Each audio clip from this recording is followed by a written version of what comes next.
नमो लोये सौहरिहन्ताणं नमो लोये सौहृदानं नमो लोये सौभागिर्यानं नमो लोये सौज्यायानं नमो लोये सौत्रिकावती सावनम् ओंकारमिन्दु संयुक्त नित्यं जयन्ति योगिनः कामदमोक्षदो चैवोंकाराय नमो नमः मंगलम भगवान मंगलम गौतमोनि मंगलम कुंकुंडारी विजेन्द्र मोसु मंगलम नमः समरिसाराय स्वानुभूत्या चकास्ते चित स्वभावाय भवाय सर्वमा विभाव नियुक्त निराकार।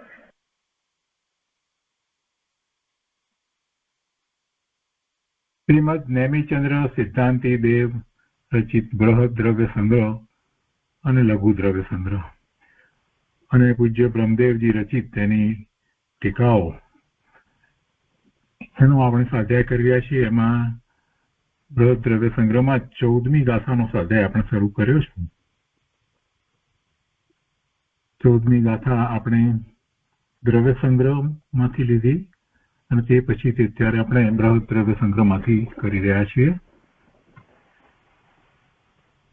14મી ગાથા એટલે કે ત્રીજી ગાથાથી 14મી ગાથા સુધી 12 ગાથાની અંદર જીવનું વર્ણન કરવામાં આવ્યું અને એમાં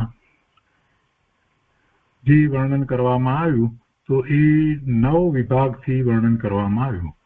એટલે એમાં આ છેલ્લા 2 વિભાગ 8મો અને 9મો. 8મો એટલે સિદ્ધત્વ અને 9મો એટલે ઉર્ધ્વગમત્વ એવો સ્વભાવ. તો એ બંનેની વાત આ 14મી ગાથામાં સાથે લેવામાં આવી. સિદ્ધત્વ અને વિશ્રસા એટલે સ્વાભાવિક ઉર્ધ્વગમનનો જીવનો સ્વભાવ. તો એ આપણે વાંચનમાં લીધું. ત્યાર પછીથી અહીંયા ટીકામાં પૂજ્ય બ્રહ્મદેવજી જે વાત કરે છે તે આપણે લીધી. શરૂઆત કરીને લીધી એટલે કે પહેલેથી ગાથાર્થ પણ ફરીથી આમાં જે રીતે કરવામાં આવે એ લીધો અને ટીકાની શરૂઆત કરી. અને ટીકાની અંદર મૂળ વાત જે કરી એમાં એમ કહ્યું કે ગાથાના પૂર્વાર્ધની અંદર પહેલા ભાગની અંદર સિદ્ધોનું વર્ણન કરવામાં આવ્યું છે એ વાત લીધી અને ત્યાર પછી બીજા ભાગની અંદર જે બીજી વાત લેવામાં આવી છે એટલે કે એ શરીરથી કંઈક નિર્ણય ઓછા કરવા હોય ત્યાર પછી લોકના અગ્ર ભાગે બિરાજમાન છે, નિત્ય છે અને ઉત્પાદ વ્યયુક્ત છે. એ 3 વાત લોકના અગ્ર ભાગે સ્થિત છે, નિત્ય છે અને ઉત્પાદ વ્યયુક્ત છે. એ 3 વાત ઉત્તર એટલે કે ગાથાના બીજા ભાગમાં કરવામાં આવી. એ બધું આપણે કર્યું અને ટૂંકમાં જે વાત કરી એ રીતે લીધી ટીકાની શરૂઆતમાં કે સિદ્ધો હોય છે એ રીતે અહીં ભવંતી એટલે એ ભવંતી શબ્દ એ ગાથામાં નથી લીધો પણ છતાં એનો અર્થ એ છે કે આ સિદ્ધોની વાત છે. અને પછી એમાં લીધું કે 8 કર્મ રહિત 8 ગુણો સહિત અને અંતિમ શરીરથી કંઈક નિમ્ન એવા સિદ્ધો છે. આ 3 વાત પહેલા ભાગમાં આવી અને એ પ્રમાણે ગાથાના પૂર્વાર્ધથી સિદ્ધોનું સ્વરૂપ કહ્યું. અને હવે એના પછી બીજા ભાગની અંદર એટલે ઉત્તરાર્ધમાં એમ કહ્યું કે ઉર્ધ્વગમન સ્વભાવ કહેવામાં આવે છે અને તે સિદ્ધ ભગવંતો લોકના અગ્રભાગમાં સ્થિત છે, નિત્ય છે અને ઉત્પાદ વ્યયથી સંયુક્ત છે. આ વાત કરી અને પછી એનો વિસ્તાર શરૂ કર્યો. તો આમાં એક વાત જે છે કે લોકના અગ્રભાગમાં સ્થિત છે એમ કહ્યું અને આપણે પેલા 9 બોલ જે હતા એમાં તો સહજ જ એનો સ્વભાવ જ એવો છે ઉર્ધ્વગામી સ્વભાવ છે. તો ઉર્ધ્વગામી સ્વભાવ છે એવું તો ગાથામાં આવ્યું નહીં. આપણને એવો પ્રશ્ન થવો જોઈએ કે ઉર્ધ્વગામી સ્વભાવ જે છે ઉર્ધ્વગામત્વ એ 9મો બોલ, સિદ્ધત્વ 8મો બોલ, 9મો બોલ ઉર્ધ્વગમત્વ. તો એ ઉર્ધ્વગમત્વ એવું ગાથામાં આવ્યું નથી. પહેલા તો સિદ્ધ ભગવાનનું વર્ણન કર્યું. આ કર્મ રહિત છે, 8 ગુણો સહિત છે અને કર્મ શરીરથી સહેજ નાનું એવું એવી અવગાહના છે. એ બધી વાત સિદ્ધ વિષયની કરી. પણ પછી બીજા ભાગમાં જે કહ્યું નિત્ય અને ઉત્પાદ વ્યય એમ કરી અને વાત કરી ઉત્પાદ વ્યય સહિત છે પણ એમાં ઉર્ધ્વગમન સ્વભાવ એવું આવતું નથી. એને બદલે એવું આવ્યું કે લોકાગ્રસ્થિત એમ આવ્યું તો લોકાગ્રે સ્થિત છે એનો અર્થ જ એ છે કે ઉધ્વગમન સ્વભાવ છે. એમાં એ વાત સમાય છે. લોકાગ્ર સ્થિતા એ જે શબ્દ મૂળ ગાથામાં પડ્યો છે, તો લોકના અગ્રસ્થાને પહોંચ્યા કેવી રીતે? એ જીવ મધ્યલોકમાંથી લોકના અગ્રસ્થાને પહોંચ્યા એટલે છેક સુધી અગ્રસ્થાન લીધું છે લોકાકાશનું, તો ત્યાં સુધી પહોંચ્યા એટલે એ એમનો ઉધ્વગમન સ્વભાવ હોય તો જ પહોંચી શકે, બીજા જીવો તો પહોંચતા નથી. એટલે એમાં એ વાત ભરેલી છે. એટલે જે આ પ્રશ્ન જે આપણને થાય તો એનો ઉત્તર એ રીતે છે. અને પછી અહીંયા હવે આ જે વિસ્તાર કરવામાં આવ્યો એ આપણે વિસ્તાર જેટલો કર્યો છે એટલું ફરીથી વાંચી અને પછી અનુસંધાન પ્રાપ્ત કરી અને આગળ લઈએ છીએ. પછી દરેકનો વિસ્તાર કરવામાં આવ્યો છે, 8 ગુણ વગેરેનો. તો એમાં એમ કેવું કે હવે વિસ્તાર કરવામાં આવે છે તો કે કર્મ શત્રુઓના વિધ્વંસક સ્વશુદ્ધ આત્માની સમવિતિના સંવેદનના બળથી જ્ઞાનાવરણ આદિ મૂળ અને ઉત્તર સમસ્ત કર્મ પ્રકૃતિનો વિનાશ કરવાને કારણે સિદ્ધ ભગવાન 8 કર્મથી રહિત છે. સ્વસંવેદન બળને કારણે એ 8 કર્મનો એમને ક્ષય કર્યો છે. એના પછીથી બીજી વાત લીધી, એમાં એમ કહ્યું કે સમ્યક્ત્વ, જ્ઞાન, દર્શન, વીર્ય, સૂક્ષ્મત્વ, અવગાન, અગુરુ, લઘુ અને અવ્યાભાવી એ 8 ગુણો સિદ્ધોને હોય છે. એટલે એ 8 ગુણો સહિત છે. અને આપણે એનો વિસ્તાર સમજ્યા. 4 ઘાતી કર્મની પ્રકૃતિના અભાવને કારણે અને 4 અઘાતી કર્મની પ્રકૃતિના કારણે જે મૂળ ગુણ દશા પ્રગટ થઈ છે, તો એ વાતમાં આવી. અને એમાં એમ કહ્યું કે એ ગાથામાં કહેલા ક્રમપૂર્વક 8 કર્મ રહિત એવા તે સિદ્ધોના 8 ગુણો કહેવામાં આવે છે. હવે એ 8 ગુણોની જે વાત કરે છે તો એમાં કહે છે કે કેવળ જ્ઞાન આદિ ગુણોના સ્થાન રૂપ નિજ શુદ્ધ આત્મા જ ઉપાદેય છે. જો એમાં 8 ગુણની વાત ચાલે છે, હવે એને વિસ્તારથી કહેવામાં આવે છે. કેવળ જ્ઞાન આદિ ગુણોના સ્થાન રૂપ નિજ શુદ્ધ આત્મા જ ઉપાદેય છે એવી રુચિ રૂપ નિશ્ચય સમ્યક્ત્વ જે પહેલા તપશ્ચર્યાની અવસ્થામાં ભાવિત કર્યું હતું, એટલે ભાવ્યું હતું. શું ભાવ્યું હતું? શું તપશ્ચર્યા દરમિયાન શું પ્રાપ્ત કર્યું હતું? શું અનુભવ્યું હતું? તો કે નિશ્ચય સમ્યક્ત્વ. કેવું છે નિશ્ચય સમ્યક્ત્વ? તો કે સમ્યક દર્શન, સમ્યક જ્ઞાન, સમ્યક ચારિત્ર રૂપ જે રત્નત્રય પરિણામ રૂપ જે હતું એવું એને પર્યાયમાં પ્રગટ કર્યું હતું. કેવી રીતે પ્રગટ કર્યું હતું? તો કે પોતાનો એવો સ્વભાવ છે એવો નિર્ણય કરી અને સ્વરૂપનું લક્ષ કરીને. એટલે એનો જયારે વિચાર કરીએ તો અહીંયા એ વાત મળે છે આપણને. કેવળ જ્ઞાન આદિ ગુણોના સ્થાન રૂપ નિજ શુદ્ધ આત્મા જે ઉપાદેય છે, આ વાતનો આપણે નિર્ણય કર્યો. એ નિર્ણય કરી અને એવું પોતાનું સ્વરૂપ છે એ સ્વરૂપ તરફ લક્ષ કર્યું અને ત્યાં જ્ઞાન દર્શનના ઉપયોગને લઈ જતા પછી એવી રુચિ રૂપ નિશ્ચય સમ્યક્ત્વ જે પહેલા તપશ્ચર્યાની અવસ્થામાં ભાવિત કર્યું હતું, ભાવ્યું હતું, અનુભવ્યું હતું, તો એવું એ પ્રગટ થયું. તો તેના એ નિશ્ચય સમ્યક્ત્વના તેના ફળભૂત સમસ્ત જીવ આદિ તત્વોના વિષયમાં વિપરીત અભિનિવેશ ચાલ્યો ગયો. હવે કોઈ વિપરીત અભિનિવેશ રહ્યો નહીં. તો આપણે અહીંયાથી આગળ વધારે વિસ્તાર કરી રહ્યા છીએ કે કેવળ જ્ઞાન આદિ ગુણોના સ્થાન રૂપ નિજ શુદ્ધાત્મા જ ઉપાદેય છે એવો તો નિર્ણય હતો. એવા નિર્ણય સહિત સ્વરૂપનું લક્ષ કર્યું અને એવી રુચિ કરી અને નિશ્ચય સમ્યક્ત્વ જે પહેલા પ્રગટ કર્યું હતું, ભાવિત કર્યું હતું એમ કે છે, એટલે ભાવ્યું હતું, અનુભવ્યું હતું. તો એ નિશ્ચય સમ્યક્ત્વના ફળ રૂપે તેના ફળભૂત શું થયું? તો કે વિપરીત શ્રદ્ધા ચાલી ગઈ. સમસ્ત જીવ આદિ તત્વોના વિષયમાં વિપરીત અભિનિવેશ ચાલ્યો ગયો. એટલે સમસ્ત જીવાદિ તત્વોના વિષયમાં વિપરીત અભિનિવેશ રહિત પરિણતિ રૂપ પરમ ક્ષાયિક સમ્યક્ત્વ કહેવાય છે.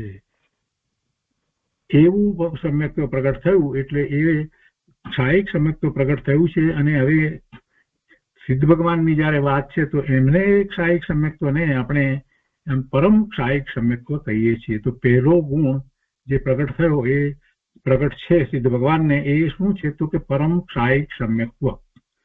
પરમ ક્ષાયિક સમ્યક્ત્વ એ પહેલો ગુણ એમને પ્રગટ થયો છે એ લીધો. 8 ગુણની વાત લેવાની છે ને, તો પહેલું લેવું છે તે પરમ ક્ષાયિક સમ્યક્ત્વ. કઈ રીતે થયું એ બધી વાત એ સાથે 3 લીટીમાં સમાવી દીધી. હવે બીજા ગુણ વિશે વાત કરે છે. ક્ષાયિક સમ્યક્ત્વ પછીથી બીજો ગુણ કેવળ જ્ઞાન. બીજો ગુણ કેવળ જ્ઞાન.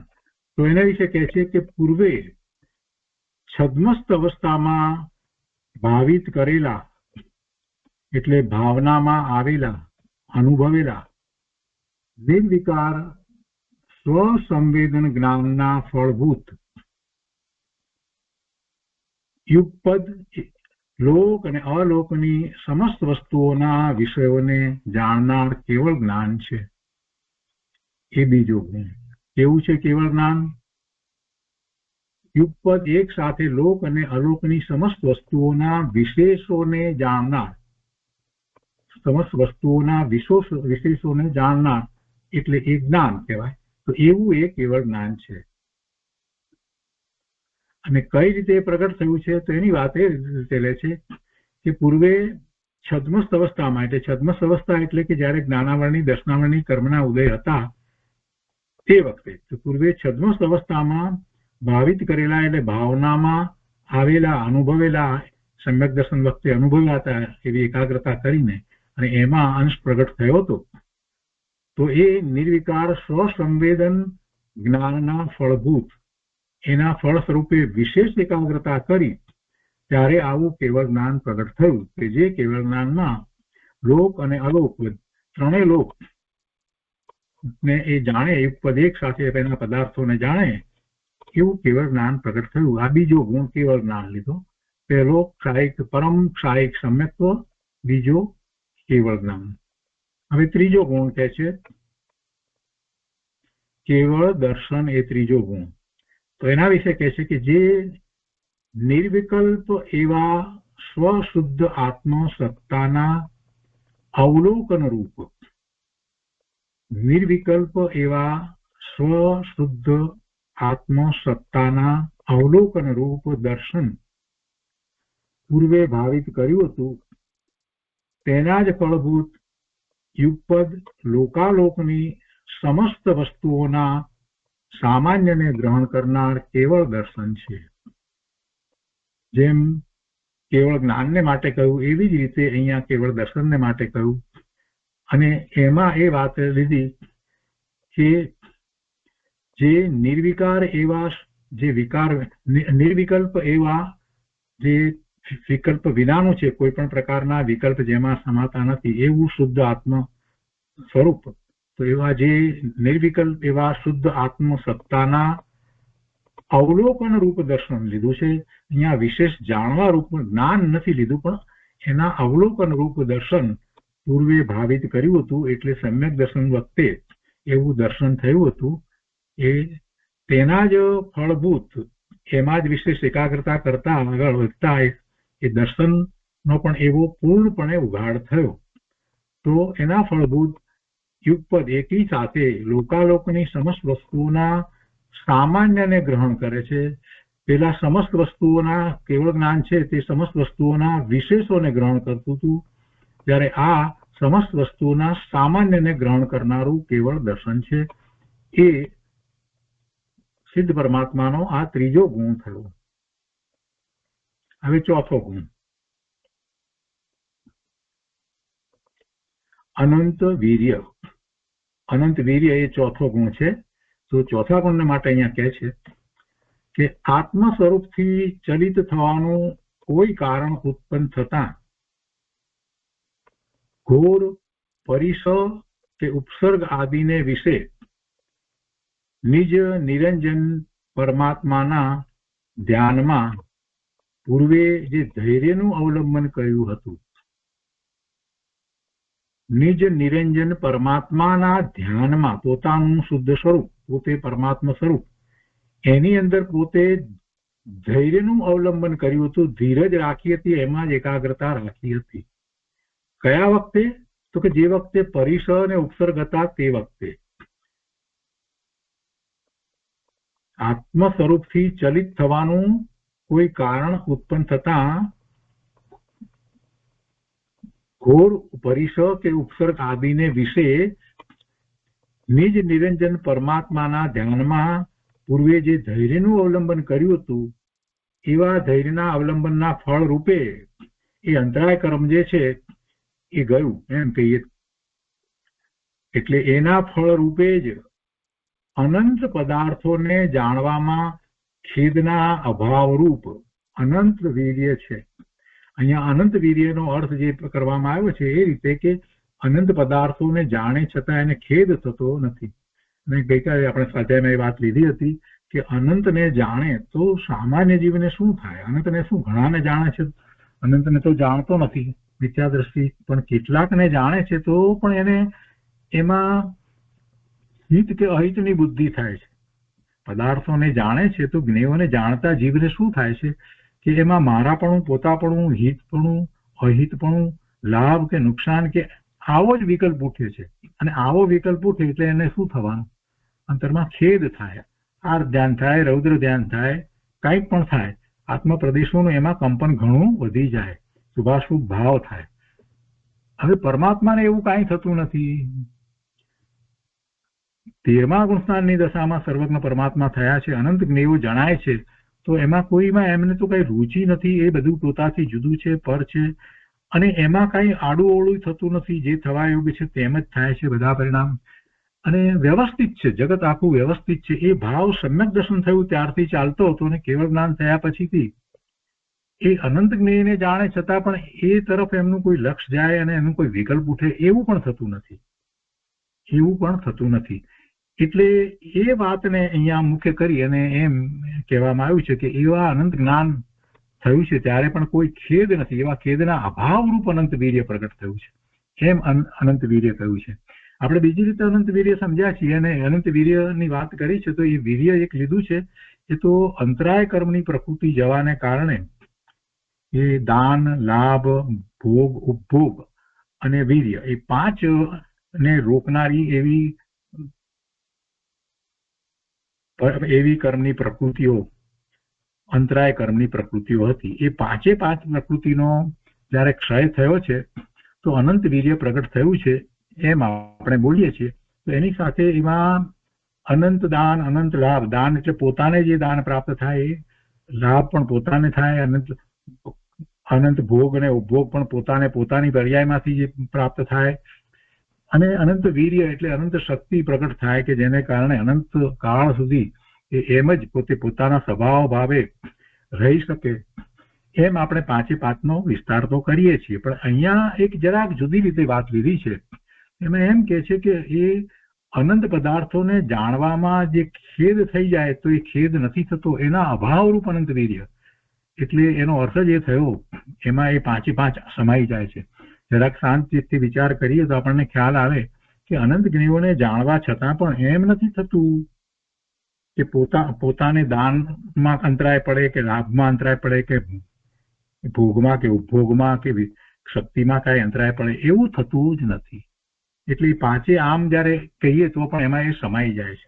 અનંત પદાર્થોને જાણવામાં ખેદનો અભાવ એવું અનંત વીર્ય પ્રગટ થયું તો એમાં બધું સમાઈ જાય છે. એટલે કે જે અંતરાય કર્મની બધી પ્રકૃતિનો ક્ષય થયો છે અને જે પ્રાપ્ત થયું છે એને અહીંયા એક શબ્દમાં આ રીતે લઈ લીધું, ખેદના અભાવરૂપ અનંત વીર્ય એમ કહી દીધું. તો એ 4થો ગુણ. તો આ રીતે પહેલા 4 ગુણની જે વાત કરવામાં આવી એ ઘાતી કર્મના ક્ષયના નિમિત્તે પ્રગટ થયા છે. ગુણ તો પોતાના છે, પોતે પોતાના પુરુષાર્થથી પ્રગટ કર્યા છે, પણ સામે ઘાતી કર્મની પ્રકૃતિનો એ વખતે ક્ષય છે. હવે 5મો, 6થો, 7મો અને 8મો ગુણ જે છે એ અઘાતી કર્મની પ્રકૃતિના ક્ષયના નિમિત્તે છે. તો પહેલા એમાં 5મો લઈએ છીએ, સૂક્ષ્મત્વ. તો કે છે કે સૂક્ષ્મ અતિન્દ્રિય કેવળ જ્ઞાનનો વિષય હોવાને લીધે સિદ્ધોના સ્વરૂપને સૂક્ષ્મત્વ કહેવાય છે. અહીંયા વ્યાખ્યા કઈ રીતે લીધી? સૂક્ષ્મત્વની વ્યાખ્યા કઈ રીતે લીધી છે કે સૂક્ષ્મ અતિન્દ્રિય કેવળ જ્ઞાનનો વિષય હોવાને લીધે ઇન્દ્રિય દ્વારા નહીં, અતિન્દ્રિયપણે એ કેવળ જ્ઞાનનો વિષય જે છે તે સૂક્ષ્મ એનો જ્ઞેય, સૂક્ષ્મ જ્ઞેયને પણ એ જાણે છે અને અતિન્દ્રિય પણ જાણે છે. એટલે એમ સૂક્ષ્મ અતિન્દ્રિય કેવળ જ્ઞાનનો વિષય હોવાને લીધે સિદ્ધોના સ્વરૂપને સૂક્ષ્મત્વ કહેવાય છે. આપણે સામાન્ય રીતે એ વાતને સમજ્યા છીએ કે સૂક્ષ્મત્વ જે પ્રગટ થયું છે તો એનો અર્થ એ છે કે જીવ જ્યારે સંસાર પર્યાયમાં હતો ત્યારે એને નામ કર્મની પ્રકૃતિને કારણે જે શરીર હતું એ શરીરની અંદર એ પોતે એ રૂપ છે એવો ભાવ એને હતો. એ ગમે તે પર્યાયમાં હોય પણ એ પોતાનું જે શરીર છે એને પોતાનું માનતો તો એવો ભાવ હતો. તો જ્યાં સુધી શરીરને પોતાનું માને તો પછી એટલું સ્થૂળપણું પોતે માન્યું. તો આવું સ્થૂળપણું જે હતું એ ચાલ્યું ગયું. સમ્યક દર્શન થયા પછીથી શ્રદ્ધામાંથી તો ગયું હતું, પણ પછી હવે એ જે કંઈ બાકી રહ્યું હતું શરીર સાથે જ હતું, તો એ અપેક્ષાએ જે કહેવાતું હતું સ્થૂળપણું, તો એ સ્થૂળપણું હવે ગયું. એટલે સૂક્ષ્મત્વ એમ જીવનો જે ગુણ છે એ પૂર્ણપણે પ્રગટ થયો. સૂક્ષ્મત્વ ગુણ પૂર્ણપણે પ્રગટ થયો. કેમ કે નામ કર્મની ત્રાણુ પ્રકૃતિ જે છે એનો ક્ષય થઈ ગયો છે. સિદ્ધ ભગવાનને એ ત્રાણુ પ્રકૃતિનો ક્ષય છે, એટલે એમને હવે એવું સૂક્ષ્મત્વ પ્રગટ થયું છે. અને એને અહીંયા એવી રીતે લેવામાં આવ્યું કે સૂક્ષ્મ અતિન્દ્રિય કેવળ જ્ઞાનનો વિષય હોવાને લીધે સિદ્ધોના સ્વરૂપને સૂક્ષ્મત્વ કહેવાય છે. અને બીજી રીતે જોવા જઈએ તો એ જે આપણે જે રીતે પહેલા જે સમજીએ છીએ એ વાત પણ આમાં સમાઈ જાય છે. કેમ કે પોતાને જે સંસાર પર્યાયની અંદર જે વાત હતી, શરીર સહિતની જે વાત હતી, તો એમાં જે સ્થૂળપણાનો જે ભાવ હતો એ સ્થૂળપણાનો ભાવ ગયો.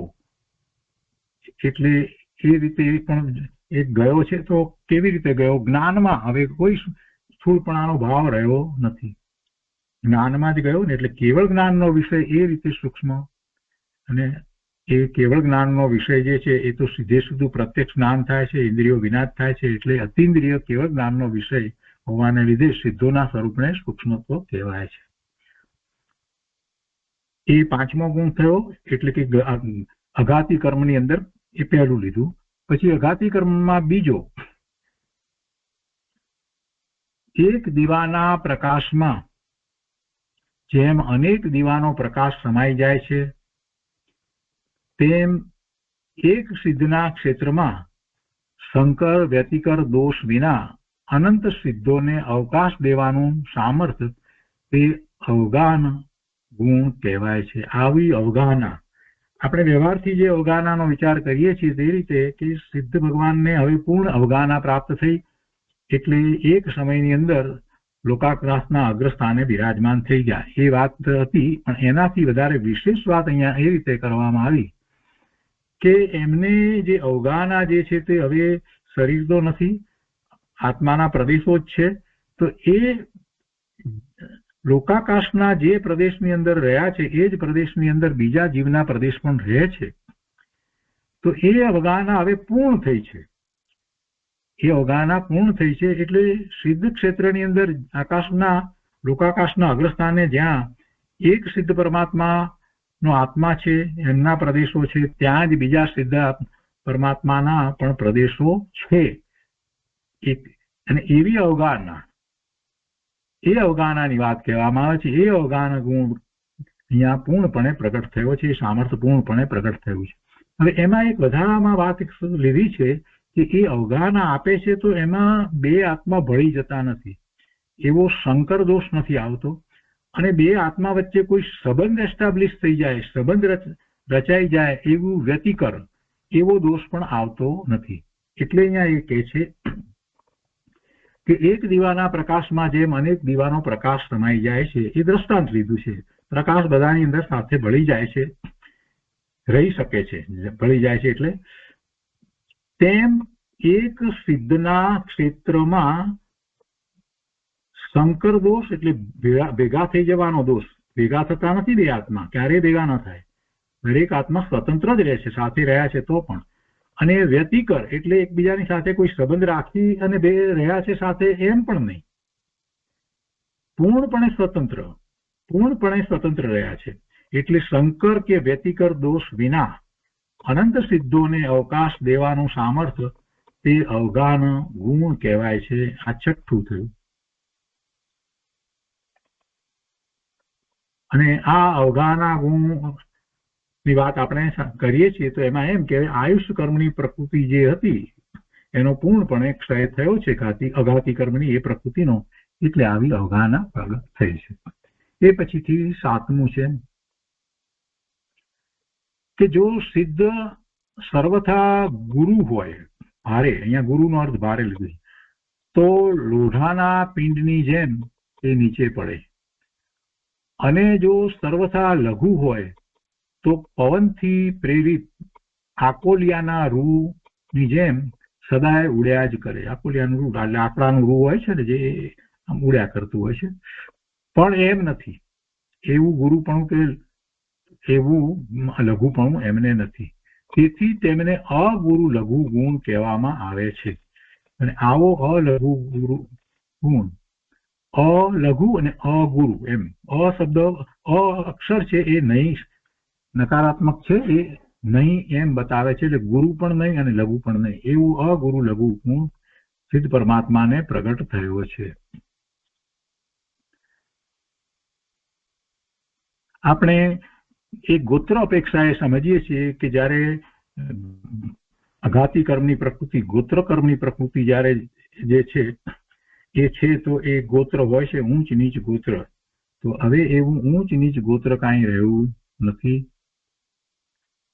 એ કર્મની પ્રકૃતિને કારણે જે છે તે. એટલે નામ, આયુષ અને ગોત્ર એ 3 અઘાતી કર્મની પ્રકૃતિ નો ક્ષય થતા જે ગુણ પ્રગટ થયા એની વાત થઈ. અને હવે છેલ્લી વેદનીય કર્મની પ્રકૃતિનો ક્ષય થતા જે પ્રગટ થાય છે એની વાત કરે છે. તો કે છે કે સહજ શુદ્ધ સ્વરૂપ અનુભવથી ઉત્પન્ન, સહજ શુદ્ધ સ્વરૂપ એવો અનુભવ, સહજ શુદ્ધ સ્વરૂપ અનુભવથી ઉત્પન્ન રાગાદી વિભાવ રહિત સુખ અમૃતનું એક દેશ સંવેદન જે પહેલા કર્યું હતું, સમ્યક દર્શન વચ્ચે એ સંવેદન પૂરેપૂરું પૂર્ણ ન હતું, એક દેશ સંવેદન હતું. તો તેના જ ફળીભૂત, એટલે એમાં જ વિશેષ એકાગ્રતા કરવાથી જે પ્રાપ્ત થયું, જે ફળ સ્વરૂપે એ અવ્યાબાદ અનંત સુખ કહેવામાં આવે છે. એ અવ્યાબાદ જેમાં હવે બાધા આવતી નથી. પેલું જે એક દેશ સુખ હતું એ જયારે નિર્વિકલ્પ ધ્યાનની દશા હતી ત્યારે એ રહેતું હતું, અને પછી ત્યારે એટલું રહેતું ન હતું, એટલે એમ એને બાધા પણ હતું. તો હવે એ બાધા ચાલી ગઈ. અવ્યય અને અબાધા, અવ્યાબાદ, અહીંયા 3 શબ્દ છે, અ વત્તા વ્યય વત્તા બાધ, એટલે અબાધ અને અવ્યય, અવ્યાબાદ અનંત સુખ હવે પ્રગટ થયું છે. એ 8મો ગુણ પ્રગટ થયો. તો એ પ્રમાણે મધ્યમ રુચિવાળા શિષ્ય માટે સમ્યક્તવાદી 8 ગુણોનું કથન કર્યું. એટલે જેને આવી રુચિ છે, સમજવા માંગે છે, એને જરા વર્ણનથી વિસ્તાર કહેવામાં આવ્યું, એટલે મધ્યમ રુચિવાળાને લીધા છે. હવે વિસ્તાર રુચિ શિષ્યને માટે કહે છે કે જેને વિસ્તારથી આ વાતને જેને સમજવી છે, આ સિદ્ધ ભગવાનના 8 ગુણને, તો એને માટે થોડીક વધારે વાત કરે છે. અને એ વિષય પછી ઘણો વિસ્તારી શકાય એ રીતે આખી વાતને મૂકી છે કે વિસ્તાર રુચિ શિષ્યને માટે વિશેષ ભેદ નહે ગતિ રહિતપણું એટલે નિર્ગતિત્વ, ગતિ નહીં એટલે નિર્ગતિ, નિર્ગતિત્વ ગતિ રહિતપણું પ્રગટ થયું છે. પછી નિરિન્દ્રિયત્વ એટલે ઇન્દ્રિય રહિતપણું. તે પછીથી નિષ્કાયત્વ એટલે શરીર રહિતપણું. નિર્યોગત્વ એટલે યોગ રહિતપણું. મન વાણી કાયાના યોગ હવે પરમાત્માને નથી, સિદ્ધ પરમાત્માને હોતા નથી. શરીર પણ હોતું નથી, કાયા પણ હોતી નથી, કોઈ ગતિ નથી, કોઈ ઇન્દ્રિય નથી. એ પછી નિર્વેદત્વ એટલે કોઈ વેદ નથી, વેદ રહિતપણું. શ્રીવેદ, પુરુષ વેદ, નપુંસક વેદ એવો કોઈ વેદ નથી. નિષ્કષાયત્વ એટલે કષાય રહિતપણું. સર્વ કષાયનો તો ક્ષય થયો છે. એ તો 12મા ગુણસ્થાને જ કષાય તો ચાલ્યા ગયા છે. નિર્નામત્વ એટલે નામ રહિતપણું. નામકર્મની પ્રકૃતિઓ જે છે એ બધી જ ચાલી ગઈ છે. નિર્નામત્વ નિર્ગોત્રત્વ, ગોત્ર રહિતપણું, નિરાયુષ્યત્વ, આયુષ રહિતપણું ઇત્યાદિ વિશેષ ગુણો તેમજ અસ્તિત્વ, વસ્તુત્વ, પ્રમેત્વ એવા સામાન્ય ગુણો. અને સામાન્ય ગુણોમાં તો આપણે ઘણા જાણીએ છીએ. પ્રદેશત્વ છે, પ્રમેયતત્વ છે, ગુરુ લઘુત્વ પણ એમાં આવી જાય છે. સામાન્ય ગુણ બધા જ પદાર્થો, બધા જ દ્રવ્યોને વિશે રહ્યો છે એવું દ્રવ્યત્વ છે. તો અસ્તિત્વ, વસ્તુત્વ, પ્રમેયત્વ, દ્રવ્યત્વ, ગુરુ લઘુત્વ, આ બધા જે ગુણો, સામાન્ય ગુણો, એ બધા ગુણો પણ સાથે પ્રગટ થયા છે. એટલે કે છે કે એ ગુણો સ્વ આગમથી અવિરોધપણે જૈન આગમ અનુસાર અનંત જાણવા, એટલે અનંત ગુણો એમને પ્રગટ થયા છે. વિસ્તારથી જેમને રુચિ છે એ અનંત ગુણોનો વિચાર કરી શકે. અને જેને સંક્ષેપ રુચિ છે, કે જેને એટલું જ્ઞાનનો ક્ષયક્ષમ નથી એવી, અને એમાં વિશેષ એને ભગવાનના ગુણોને નથી જાણવા, અને તો એને માટે અહીંયા કહે છે કે એ સંક્ષેપ રુચિ શિષ્ય માટે વિવક્ષિત અભેદને ભેદ પાડ્યા વિના અહીંયા વિસ્તારથી રુચિ જેને છે, વિસ્તારથી જેને સમજવું છે એ અનેક ભેદ પાડીને ભેદનેથી વસ્તુ સ્વરૂપને સમજે છે. આ અભેદને સિદ્ધોને સમજે. એટલે સંક્ષેપ રુચિ શિષ્ય માટે વિવક્ષિત અભેદને સિદ્ધ પરમાત્માને અનંત જ્ઞાન આદિ 4 ગુણ, અનંત જ્ઞાન, અનંત દર્શન, અનંત વીર્ય, અનંત સુખ એમ 4 ગુણ, અથવા તો અનંત જ્ઞાન, અનંત દર્શન અને અનંત સુખ એમ 3 ગુણ, અથવા તો કેવળ જ્ઞાન અને કેવળ દર્શન એમ 2 ગુણ, અથવા તો સાક્ષાત અભેદ નહીંથી શુદ્ધ ચૈતન્ય જ 1 ગુણ એ પ્રગટ થયો છે એમ કહી શકાય. પણ એમાં બધું આવી જાય છે. આ અભેદને વાત કરી ત્યારે એને ભેદ પાડીએ તો પછી બધો વિસ્તાર થઈ શકે છે. તો આ રીતે સિદ્ધ પરમાત્માના 8 ગુણની વાત કરી. હવે અહીંયા આગળ કહે છે કે વળી તે સિદ્ધો કેવા છે. આ તો પહેલી વાત લીધી, 8 ગુણની વાત લીધી છે ને, એ વાત લીધી ને 8 ગુણ. તો કહે છે કે વળી તે સિદ્ધો કેવા છે. તેમાં ચરમ એટલે અંતિમ શરીરથી કાંઈક ન્યૂન્ય છે, તે કિંચિત ન્યૂન્યપણું છે તે પ્રગટ થયું છે. તો કઈ રીતે પ્રગટ થયું છે એને માટે કહે છે કે તે કિંચિત ન્યૂન્યપણું છે તે શરીર ઉપાંગ જનિત નાસિકા આદિ છિદ્રો અપૂર્ણ હોવાથી જે ક્ષણે સહયોગી ગુણસ્થાનના, એટલે કે 13મું ગુણસ્થાન, સહયોગી યોગ સહિત 13મું ગુણસ્થાન, તો સહયોગી ગુણસ્થાનના ચરમ સમયે, છેલ્લા સમયે 30 પ્રકૃતિના ઉદયનો નાશ થયો. કર્મની 30 પ્રકૃતિના ઉદયનો નાશ થયો. તેમાં શરીરોના જે અંગ ઉપાંગ એટલે શરીરોપાંગ નામ કર્મનો પણ નાશ થયો. અને તે જ ક્ષણે એ થઈ ગયું. શું થઈ ગયું?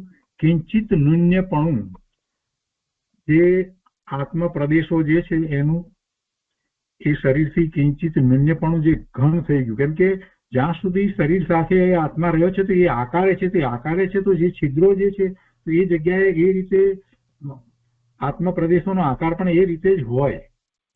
પણ પછી એ છિદ્રો જે છે, છિદ્રો રહેતા નથી અને સંપૂર્ણ ઘન થઈ જાય છે.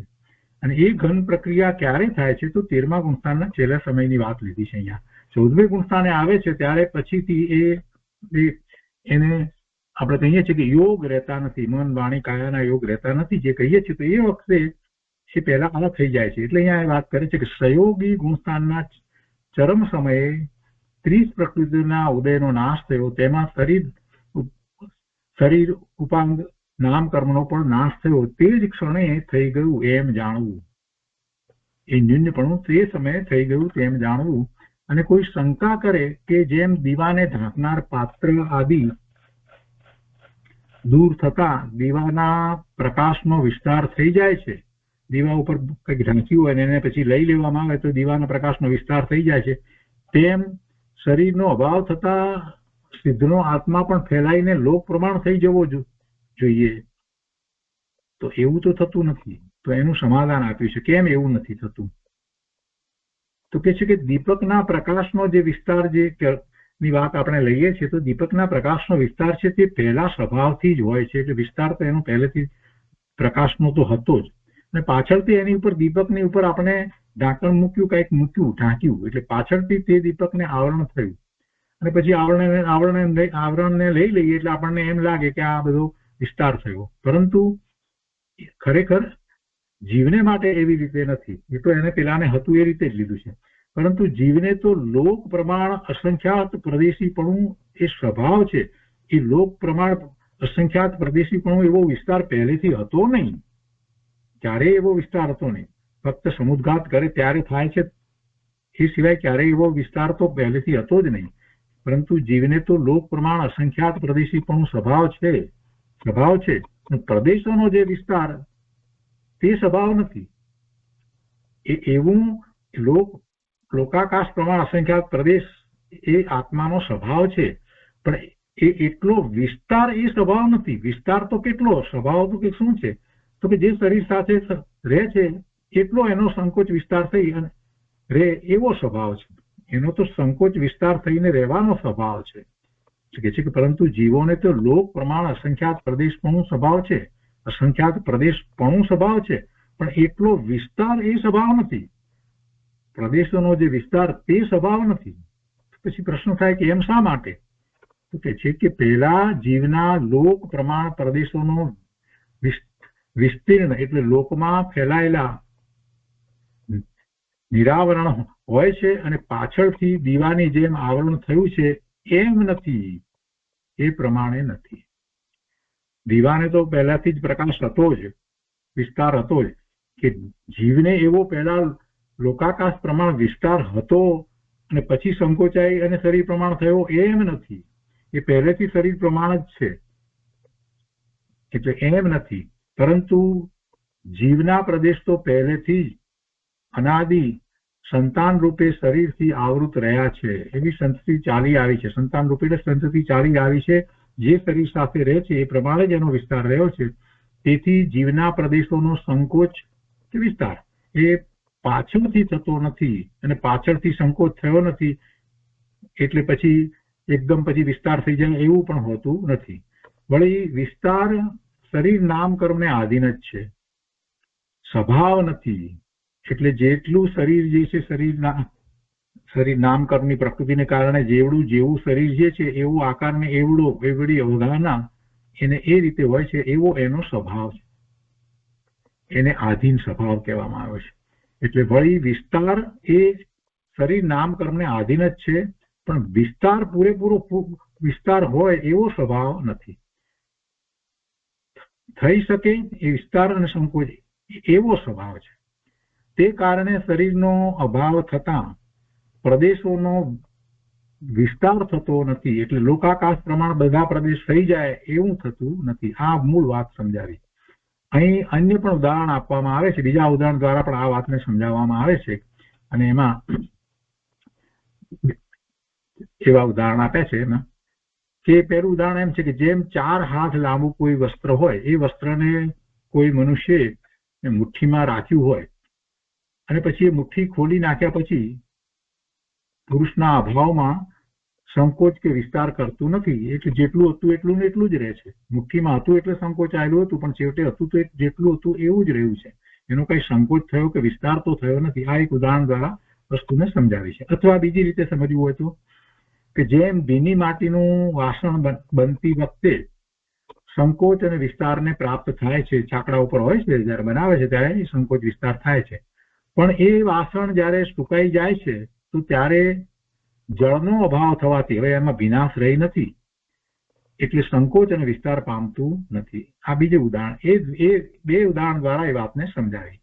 એવી રીતે મુક્ત જીવ પણ પુરુષ સ્થાનીય અથવા જળ સ્થાનીય શરીરનો અભાવ થતા સંકોચ વિસ્તાર પામતો નથી.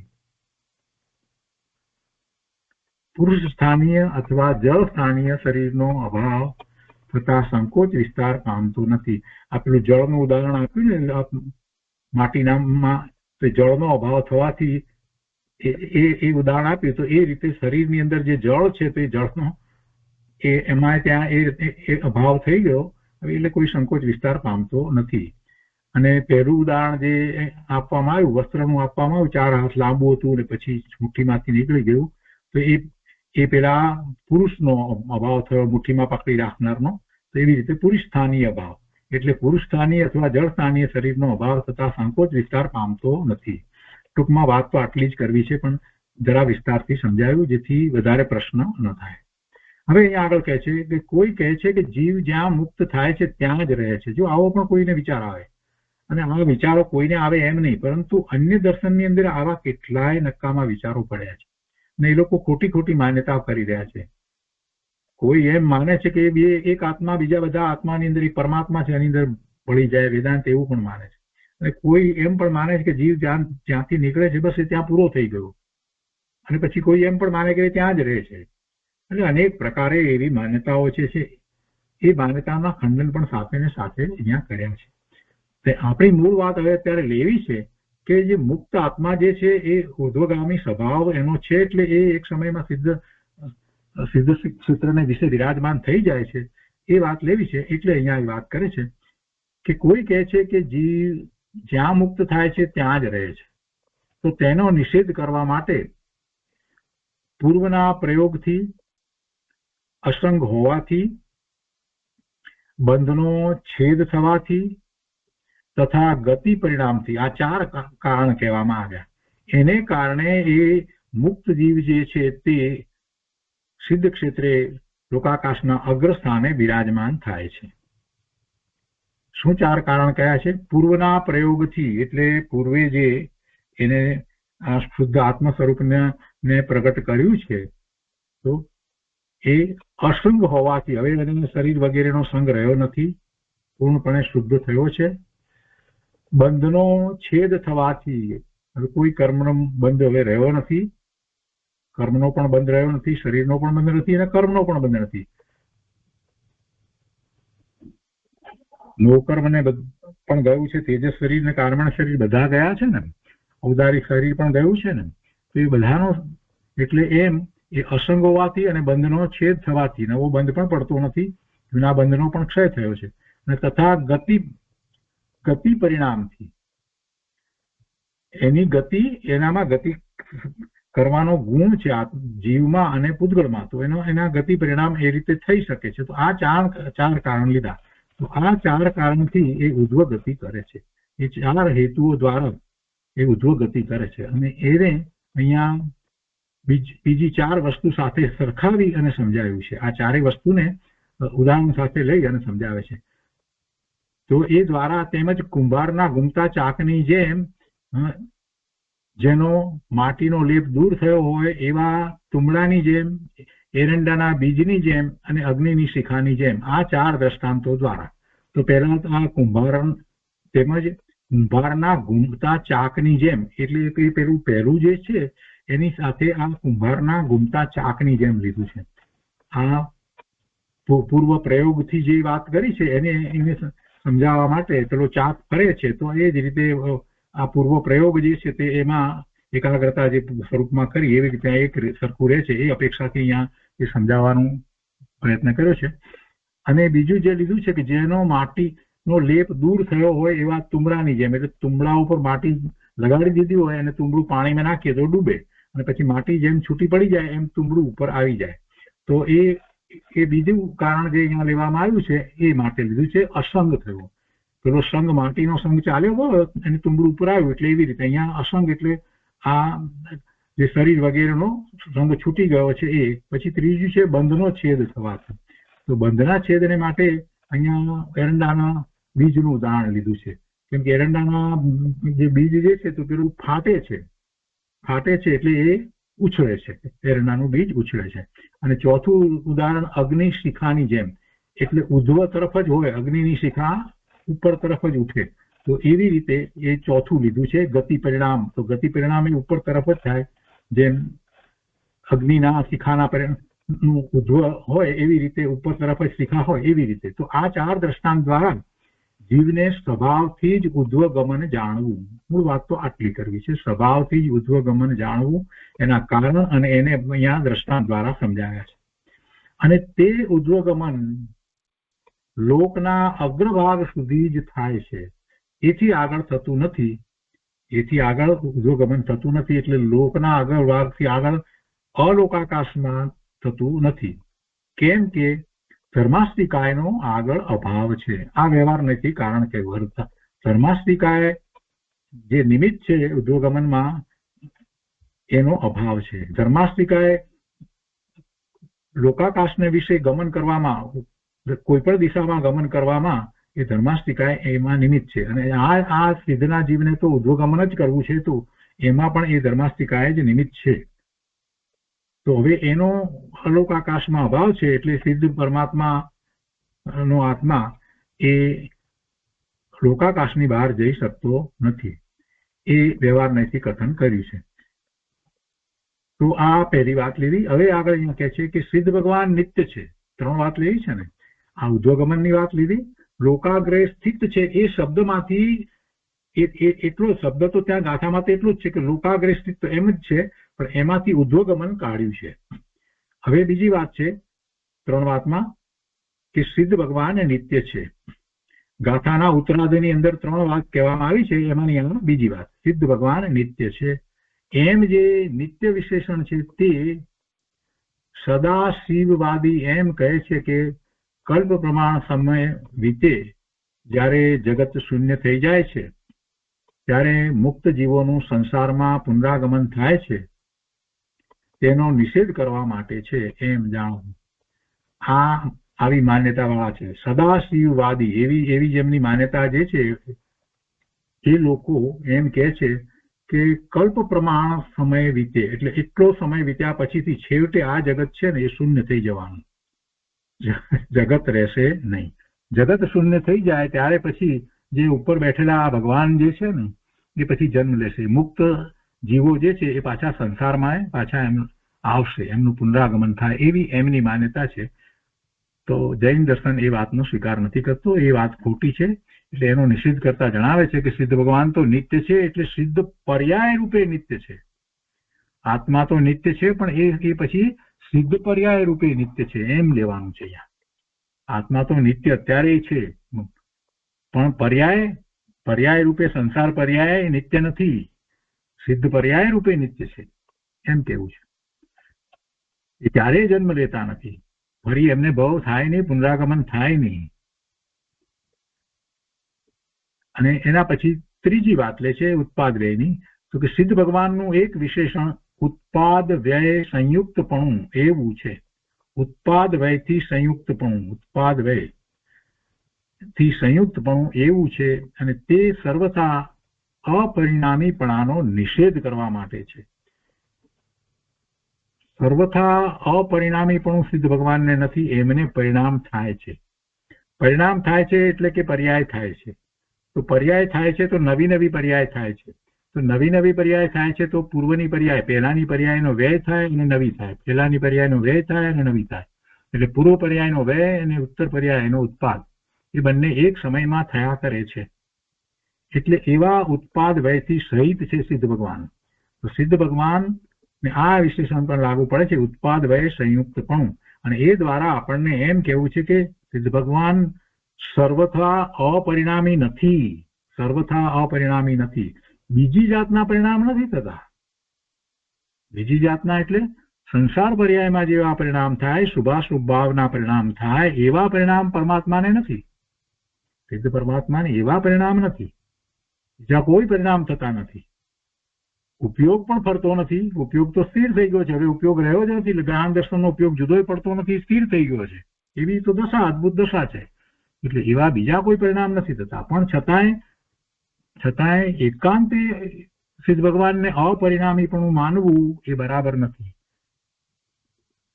એકાંતે નહીં, એમને અપરિણામીપણું એમ એકાંતે કહી શકાય નહીં. એમને અપરિણામીપણું છે, પણ એ અપેક્ષાથી વાત કરી. કઈ અપેક્ષા છે? કે એમને રાગ દ્વેષના પરિણામ થતા નથી, શુભાશુભ ભાવ એવા પરિણામ થતા નથી. એમને જગતમાં પર પદાર્થોમાં કર્તાના પરિણામ, ભોગતાના પરિણામ વગેરે એવા કોઈ પરિણામ થતા નથી જે સંસાર પર્યાયમાં થતા હતા, અજ્ઞાન અવસ્થામાં થતા હતા. એટલે એમને અપરિણામીપણું છે. પણ છતાંય પરિણામીપણું પણ છે એ અપેક્ષાને બાજુ પર મૂકીએ તો એક અપેક્ષા એવી છે કે જેમાં એમને પરિણામીપણું છે. તો શું પરિણામીપણું છે? તો કે એમની પર્યાય પણ બદલાય છે, એવી સિદ્ધની એવી જ પર્યાય સતત થયા કરે છે, એવો ઉત્પાદ અને વ્યય છે. એટલે સર્વથા અપરિણામીપણાનો નિષેધ કરવા માટે સિદ્ધ પરમાત્માને ઉત્પાદ વ્યય સહિતપણું છે. હવે એને વધારે વિસ્તારપૂર્વક સમજાવવામાં આવ્યું છે અને એ વિસ્તાર બહુ શાંતિથી સમજવા જેવો છે. લાંબો વિસ્તાર ઘણો કર્યો છે, પણ એમાં એ જે વિસ્તાર કર્યો છે એમાંથી આપણને બીજી બધી કેટલી બધી વાતનો ખ્યાલ આવે છે, કેટલા બધા ન્યાય સમજાય છે. અને જૈન દર્શનનું આવું સૂક્ષ્મ સ્વરૂપ છે એ સમજતા તો પછી પોતાના સિદ્ધ સમાન શુદ્ધ સ્વરૂપનો નિર્ણય થાય અને એનું લક્ષ્ય થઈ જાય. એટલે આ બધો વિસ્તાર જે છે એને આપણે બહુ શાંતિથી આવતા સ્વાધ્યાયમાં સમજીશું. આજનો સ્વાધ્યાય અહીંયા સુધી રાખીએ છીએ.